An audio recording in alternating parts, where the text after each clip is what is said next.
everyone, welcome to the channel, Brad's Builds. I'm Brad, and today we're going to be looking at the magnificent Trumpeter kit, the AS90, this huge British artillery system.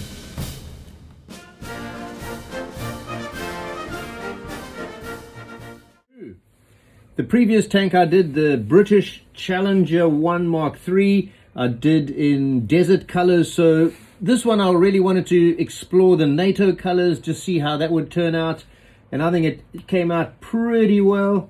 Bought a couple of these paints, they by a company called Simplest, and I've tried to keep it, just to show how the paint does separate, so you need to give it a good shake. For me, they were initially a little bit too weak. You had to give too many coats to cover it.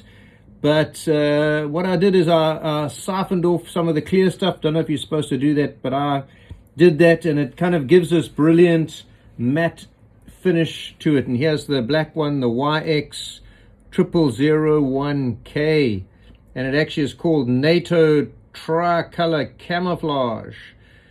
And there it is. So I don't know if you can get those in your country, but this is what I used for where I am, and here you can see the result of it. I do like the matteness of it, that it doesn't come out too shiny, and I think it gives a really good effect.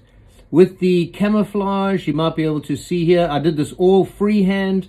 Drew a little bit of it with a pencil, a normal HB pencil, and then kind of sprayed over that to give it the effect that I actually wanted on that. All right, as you can see, I think it came out really nicely. I had fun doing this tow cable. I don't know if you can see the tow cable here, but I got rid of the plastic one, and I actually ordered some of this online, this product here.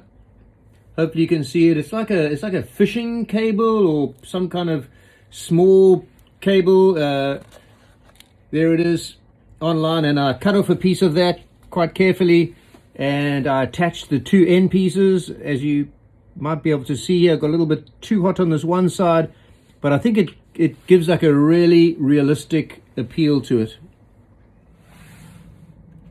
Right, another thing is I ordered the PU kit for it, but which has these grill covers. It has a machine gun part to it and a couple of other features to it, but it got held up due to COVID, and I waited and waited for a while. It just never came through, so eventually I just got fed up and I went ahead and built it. I was playing around with, should I get the actual steel? You can get a different cannon to this, and it has more of a plastic section here, which gives a bit of a sag to it. As you can see, this one's pretty straight here, and so I just went for the standard stuff. I just thought, I kind of like it. It looks good. The cannon part looks good. It's got a good size to it. I mean, this model is a beast. It's really big, so I enjoyed doing it. The rear end comes with the option here to have the door open or closed. It has a whole lot of parts that you can put inside the door, which I was tempted to do. However, I thought it would look pretty silly if you keep the door open and there's just this empty shell on the inside. So I decided to go against it and just close the door and keep the parts. Maybe I can use the parts for another build that I'll do a little bit later on.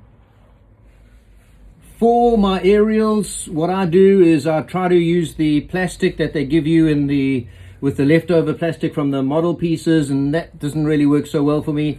So I go for these solid steel needles that I managed to order online. They're 100 millimeters. I cut the eyepiece off on the top and then just heat up the end and just stick it in like that, and it turns out pretty well for me.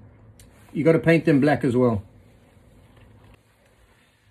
All right, for the weathering, I love to use some of the pigments, and here's one of the pigments here. Here's a dry mud. In fact, this is one of the muds that I used on this, and you sort of use a steel device.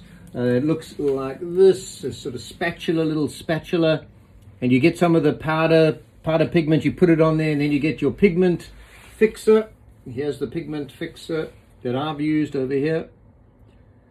And I put that on, and it kind of gives this effect where it looks like chunks of earth that have attached themselves to the track and to the tank, and it gives a sort of bit more of a 3D. It stands out a little bit, and I really like it.